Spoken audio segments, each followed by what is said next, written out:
मौसम की तब्दीली के साथ सबसे ज़्यादा परेशान करने वाली अलामत जो इंसानों में, बच्चों में, बूढ़ों में, मर्दों में, औरतों में पैदा हो जाती है वो है खांसी। और ये एक ऐसी अलामत है जो इस मौसम में ख़ास तौर पे, यानी गर्मी जा रही है और सर्दियां आ रही हैं, तो इस मौसम में ये अलामत बहुत ज़्यादा शिद्दत से पैदा होती है। और इसको दूर करने के लिए जो कफ सिरप इस्तेमाल किए जाते हैं वो उल्टा साइड इफ़ेक्ट पैदा कर देते हैं। इसलिए इस कैफियत को दूर करने के लिए जो सबसे ज़्यादा बात पूछी जाती है जी कि खांसी को दूर करने के लिए कोई कहवा, कोई होम रेमेडीज बता दी जाए ताकि हम केमिकल वाली अद्वियात से बच सकें।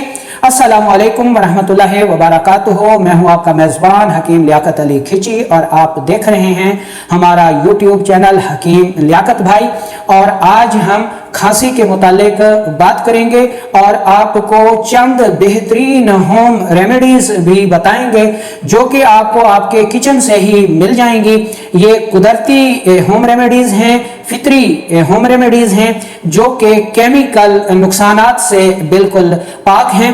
तो अपने टॉपिक की तरफ बढ़ने से पहले आपसे गुजारिश है कि अगर आपने हमारा ये चैनल सब्सक्राइब नहीं किया तो जल्दी से इसे सब्सक्राइब कर लें और साथ लगे घंटी के बटन को भी दबा दें ताकि तिब व सेहत के मौजू पर हर नई आने वाली वीडियो आपको सबसे पहले मिलती रहे। तो दोस्तों, अगर आप हमारी हौसला अफजाई करते रहेंगे, चैनल को सब्सक्राइब करेंगे, वीडियोस को पूरा देखेंगे ताकि आपको मर्ज के असबाब अलामात पता चल सके। सिर्फ नुस्खा किसी काम का नहीं होता। तो जब आप हमारी हौसला अफजाई करेंगे तो फिर इंशाल्लाह हम आपके लिए बेहतरीन ज़बरदस्त वीडियोस जो हैं तिब के मौज़ूआत पर लाते रहेंगे। तो सबसे पहले ये समझ लें कि खांसी है क्या। दोस्तों, खांसी एक ऐसी कैफियत का नाम है जो कि हमारे लंग्स यानी फेफड़ों में पैदा होने वाली गैर तबाई सूरत को दूर करने के लिए पैदा होती है। मिसाल के तौर पर हमारे जो फेफड़े हैं, हमारे जो लंग्स हैं, ये यानी कार्बन डाइऑक्साइड को बाहर खारिज करते हैं और बाहर से साफ ऑक्सीजन जो है वो जिस्म के अंदर पहुंचाते हैं, जिससे हमारा जिस्म तंदुरुस्त रहता है, हम सेहतमंद रहते हैं। तो ये जो रास्ता है यानी लंग्स का, इसकी जो हवाई नालियां हैं, इनमें अगर कोई गैर तबाई मादा फंस जाए यानी बलगम रुक जाए या फिर तेजाबियत की वजह से ये हवाई नालियां जो हैं वो सुखड़ जाएं या फिर सफरा जो कि खराशदार मादा है वो इनमें रुक जाए तो फिर तबीयत मुदब्बर बदन जो है वो खांसी को पैदा कर देती है। खांसी बुनियादी तौर पर एक रहमत है जो इसलिए पैदा होती है कि वो फेफड़ों की हवाई नालियों को साफ कर दे। अब गलती कहाँ पर होती है? गलती ये होती है कि हम उस खराशदार चीज़ को दूर करने के बजाय हम खांसी को रोकने के कफ सिरप इस्तेमाल करते हैं, जिसकी वजह से खांसी आर्जी तौर पर रुक जाती है और फेफड़ों की हवाई नालियों में पैदा होने वाली जो गैर तबाई चीज़ थी, बलगम थी, सौदा था, सफरा था, वो वहीं पर रुका रहता है, जिसकी वजह से फिर इंतहाई पेचीदा अमराज जो हैं वो पैदा हो जाते हैं। ठीक है, तो अब हम चलते हैं इसके असूल इलाज की तरफ और इसमें आपको हम बेहतरीन जो है वो घरेलू होम रेमेडीज बताएंगे। तो खांसी को हम 3 इकसाम में तकसीम करते हैं। पहली किस्म यह है कि इसमें बलगम ज़्यादा बनती है और ये बलगम जिसमें रुक जाती है, खारिज होने का नाम नहीं लेती। तबीयत मुदब्बर बदन इस खांसी यानी इस बलगम को जो कि फेफड़ों की हवाई नालियों में रुक गई है उसको खारिज करने के लिए बार बार खांसी को पैदा करती है, लेकिन वो बलगम सख्त होती है, गाढ़ी होती है, वो अखराज नहीं पाती, जिसकी वजह से खांसी जो है वो मुस्तकिल होती रहती है। यहाँ पर एक और गलती ये होती है कि एलोपैथिक के जितने भी कफ सिरप हैं उनमें अफ्यून की इंतहाई मामूली मिकदार शामिल की जाती है और ये अफ्यून की मिकदार जो है बलगम को मज़ीद खुश्क करके गाढ़ा कर देती है और खारिज नहीं होने देती, जिसकी वजह से ये कफ सिरप इस्तेमाल करने के बावजूद खांसी ख़त्म नहीं होती।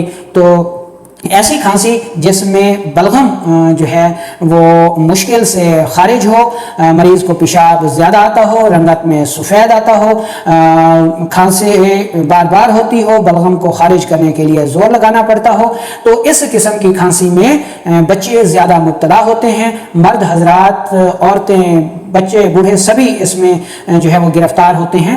तो इस सूरत में जब बलगम बमुश्किल खारिज हो रही हो, आपने ये रेमेडी इस्तेमाल करनी ہے انتہائی مفید ثابت ہوتی ہے۔ آپ نے پنساری سے جا کے کاکڑا سنگھی لے آنی ہے، یہ ایک جڑی بوٹی ہے، اس کو انتہائی باریک پاؤڈر کر لینا ہے، اور پاؤڈر کرنے کے بعد اس کو کپڑ چھان کر لینا ہے، اور کپڑ چھان کرنے کے بعد آپ نے اس میں سے، اس پاؤڈر میں سے، جس کو کاکڑا سنگھی کا پاؤڈر آپ نے کپڑ چھان کیا ہے، 1 تولہ یعنی 10 گرام جو ہے وہ آپ الگ کر لیں۔ ٹھیک ہے جی۔ اب آپ نے چھوٹا شہد لینا ہے، چھوٹا شہد آپ نے لینا ہے 9 تولے یعنی 90 گرام آپ نے لے لینا ہے چھوٹا شہد۔ 90 گرام یا 90 ml چھوٹے شہد کو ہلکا سا گرم کریں، اس میں 10 گرام کاکڑا سنگھی شامل کریں اور اس کو اچھی طرح حل کر کے محفوظ کر لیں۔ یہ آپ کے پاس بہترین ہوم ریمیڈی بن گئی ہے۔ 1 سے 2 رتی بچوں کو استعمال کروائیں اور 1 سے 2 چمچ بڑے افراد کو استعمال کروائیں تو بلغمی کھانسی، جس میں بلغم بار بار خارج ہوتی ہو لیکن کھانسی پھر بھی نہ رکتی ہو، یا پھر بلغم کا اخراج انتہائی مشکل سے ہوتا ہو، آپ استعمال کروائیں۔ یہ ریمیڈی خاص طور پر چھوٹے بچوں کے لیے انتہائی مفید ثابت ہوتی ہے۔ ٹھیک ہے، تو چھوٹے بچوں کی کھانسی میں اگر آپ کو تشخیص نہیں بھی ہو سکتی تب بھی آپ یہ ریمیڈی بچوں کو دے سکتے ہیں۔ انتہائی محفوظ دوا ہے اور کمال کی دوا ہے، جو کہ کھانسی اور بچوں کے جو پسلی چلنا، سانس کا پھول جانا، ان مسائل کے لیے بہترین ہوم ریمیڈی ہے، کھانسی کو روک دیتی ہے۔ ٹھیک ہے جی، یہ ریمیڈی پھیپھڑوں کے عضلاتی پردوں کو طاقت دے کر بلغم کا اخراج کر دیتی ہے۔ ٹھیک ہے، اب دوسری قسم کی جو کھانسی ہے اس میں آتی ہے عضلاتی کھانسی یعنی خشک کھانسی، جس میں مریض زور لگاتا ہے لیکن جو ہے کھانسی کا بلغم کا اخراج نہیں ہوتا، یا پھر سوزشی کھانسی جس میں جو ہے بلغم بعض دفعہ اندر گرتی ہے، جس کو ہم کیرا کہتے ہیں، اور بعض دفعہ باہر گرتی ہے۔ ٹھیک ہے جی، تو اس قسم کی کھانسی جو ہے وہ تیزابیت کی زیادتی یا پھر حرارت کی زیادتی یعنی صفرا کی زیادتی کی وجہ سے سامنے آتی ہے۔ ان دونوں کے لیے ایک ہی ریمیڈی آپ کو بتائی جائے گی جو کہ دونوں قسم کی کھانسی پر بہترین کام کرتی ہے۔ تو اس میں بلغم گاڑھی ہوتی ہے، بمشکل خارج ہوتی ہے، یا پھر نمکین بلغم جو ہے وہ اندر گرتی ہے، ٹھیک ہے، اور کبھی باہر خارج پاتی ہے، اور شدت کی کھانسی ہوتی ہے۔ ٹھیک ہے، تو اس میں مریضوں کو جو قارورہ ہے، پیشاب ہے، وہ سرخی مائل آتا ہے اور بعض دفعہ زردی مائل آتا ہے، جلن کے ساتھ آتا ہے، قطرہ قطرہ آتا ہے۔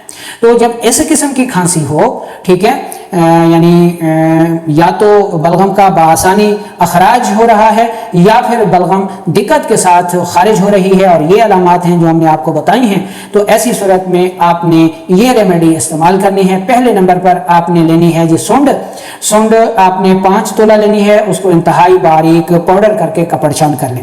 دوسرے نمبر پر آپ نے نوشادر ٹھکری لینا ہے 2 تولہ، اس کو بھی آپ نے انتہائی باریک پاؤڈر کر لینا ہے۔ اور تیسرے نمبر پر آپ نے کالی مرچ لینی ہے، وہ 1 تولہ لینی ہے، اس کو بھی انتہائی باریک پاؤڈر کر کے تینوں چیزوں کو اچھی طرح ملا لیں، کپڑ چھان کر لیں۔